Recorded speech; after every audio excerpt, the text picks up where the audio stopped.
Good evening. The country is talking about one thing tonight, the biggest lottery win in American history. A single ticket, $2 billion, and one question everyone's asking, what happens next? Why do most lottery winners lose all their money within just a few years? And why would a billionaire, or anyone with real financial intelligence, become even richer with the exact same jackpot? Why does sudden money change people so fast? Why does everyone suddenly want to be your friend? And why do the investment sharks show up the moment you win? Because money doesn't change who you are, it magnifies it. Those who don't know how to handle it don't become rich, they become prey. While lottery winners fall apart, billionaires just watch and keep getting richer from the simple fact that others still don't understand the game.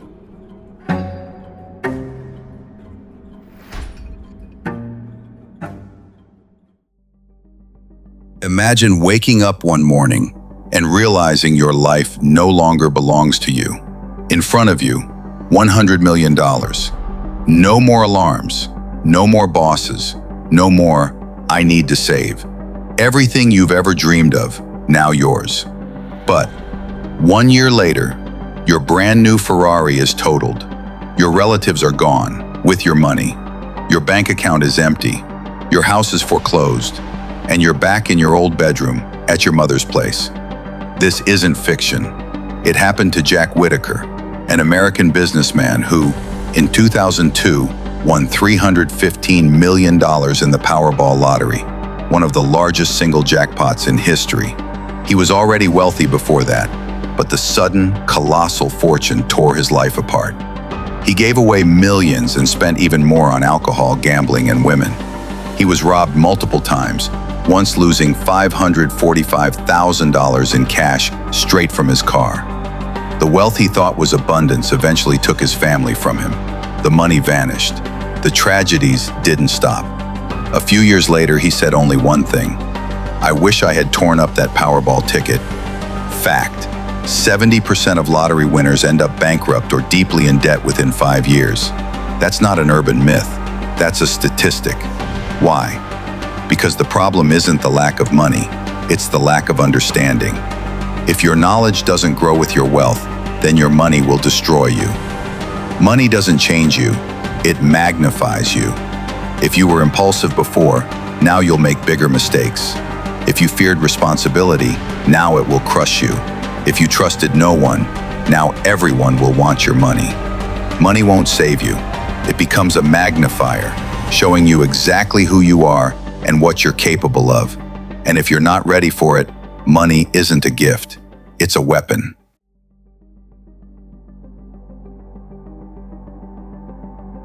Let's say the same $10 million goes to two people. One is a new lottery winner, the other, a seasoned billionaire. And here's where their worlds divide. The same money takes two very different paths. The difference in thinking. The lottery winner thinks, I can finally buy everything I've ever dreamed of. Now I'll show everyone I made it. I should enjoy it. I don't know when I'll ever have this chance again. The billionaire thinks, this money is a seed. I'll plant it, water it, and let it grow. It's not about what I have today. It's about what it produces tomorrow. Wealth isn't a pile of cash. It's a system that recreates itself. Same amount, completely different outcome. Lottery winner spending, $450,000. Lamborghini Aventador, $2,500,000. Luxury penthouse in a trendy district, $1 million. Exotic vacations to the Maldives, Dubai, Bora Bora, $600,000. Gifts to family members, cars, cash, loan repayments, $200,000. Designer items, watches, jewelry, art, $350,000. Parties and random spending. Result: within 3 years, it's all gone, and the debt remains. Billionaire strategy: $5 million, diversified dividend-based stock portfolio. $2 million, commercial real estate investment for rental income. $1 million, private funds supporting startups or AI ventures. $1 million, tax-optimized trust or holding structure. $500,000, personal education and specialist advisors. $500,000, private luxury lifestyle, financed by cash flow, not capital. Result, $800,000 to $1.2 million annual passive income, long-term stability, and asset growth. The difference between the rich and everyone else isn't luck or even opportunity. It's how they turn money from a possession into a system.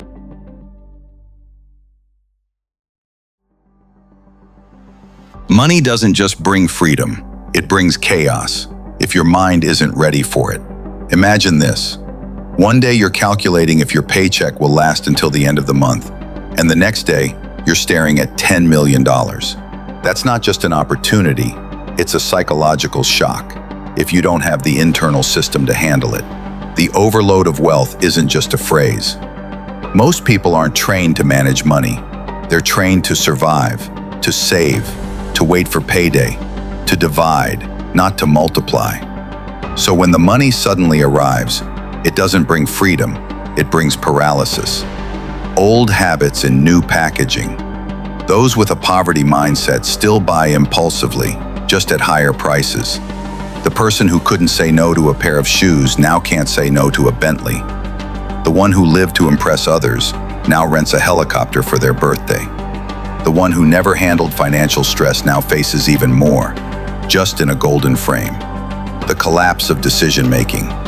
The more money you have, the more decisions you face. Should I invest? But in what?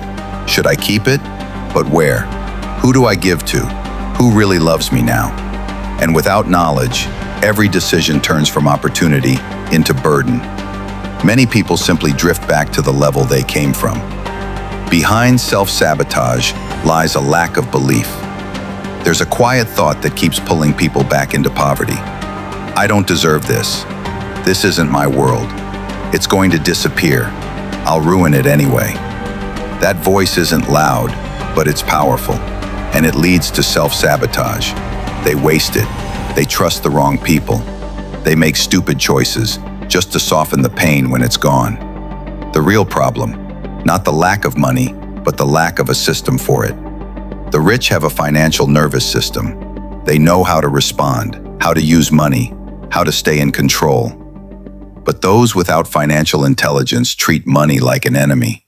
They fear it, or they treat it like luck, something they never learned to keep.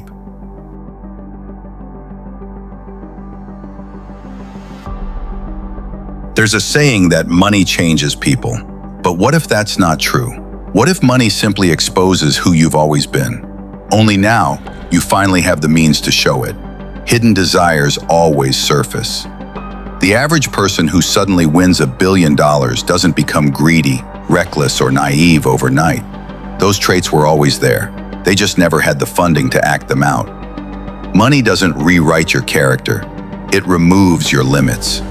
The lottery winner who buys a Lamborghini the next day and starts throwing money around didn't become a new person. He just got the budget to play his old role on a bigger stage. That's why the story repeats again and again. Not one, not two, but most lottery winners lose everything. And they're not weak or stupid. They simply never built a financial nervous system. They had no real money management skills, no investment strategy, and no advisor who actually worked for them. The advisors, who know your name before you even win. The moment someone wins, the phone rings. Congratulations, we'd like to offer you personalized financial advice. We're assigning you your own wealth manager. We have exclusive investment opportunities just for you. But who sends them? It's not hard to guess. Lottery companies want that money to circulate, not sit still. Banks profit when your money moves through their systems, not yours. The luxury industry loves new money because new money always spends. The elite doesn't fear you becoming rich, only you becoming smart. Because if you know exactly what to do with your money, stop falling for bad investments, and refuse to pour your winnings back into their system, you start building your own. That's what they don't want. And in the end, you'll say the same thing. I'd do it differently. I wouldn't make those mistakes. But you've already played that fantasy in your head. You win the lottery. You buy your dream car. You quit your job. You move to Bali. You pay off your friend's debts. And then what? Nothing. Because it's never been about the money. It's about the knowledge, the mindset, the financial intelligence. And until you have that, the outcome will always be the same. Money doesn't disappear. It just finds its way back to those who understand it.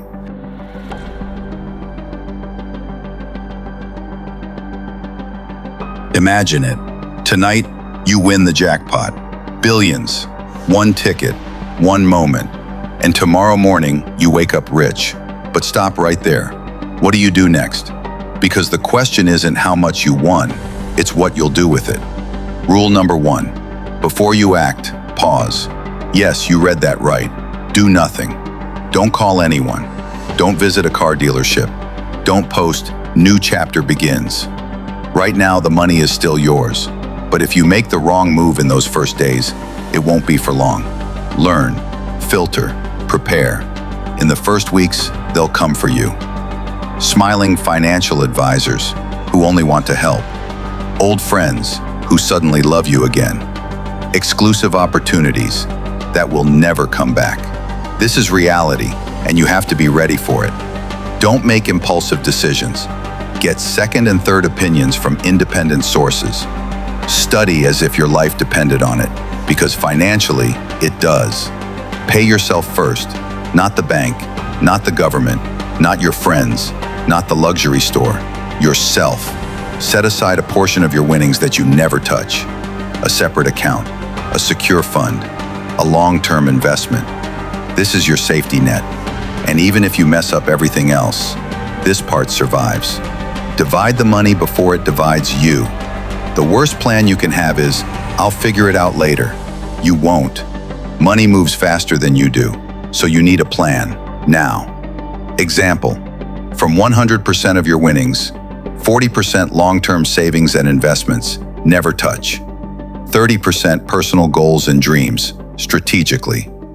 20% experiences, gifts, travel, but not first. 10% emergency reserves. Live your dreams, but plan them. If you want to travel the world, know exactly how much it costs. Don't just say, "I want to travel." Be specific. How long? Which hotels? Which flights? What insurance? How much per day? Freedom only remains freedom as long as you control it. If you buy your dream car, say, a Koenigsegg or a Rolls-Royce, do you know the maintenance costs, the insurance, the annual service? Wealth isn't about getting money. It's about keeping it. Don't forget, now everyone wants a piece of you. You're the target, and most people approaching you aren't coming for you. They're coming for your money. The biggest mistake people make is believing everyone suddenly loves them. They don't. They just start asking. Old friends, distant relatives, new faces. That's why you need a system, a mental framework you build now, so you won't panic later. And finally, don't aim to look rich, aim to think rich. The goal isn't to look like a millionaire, it's to think like one. If your goal is to impress, to flash on Instagram, to prove you made it,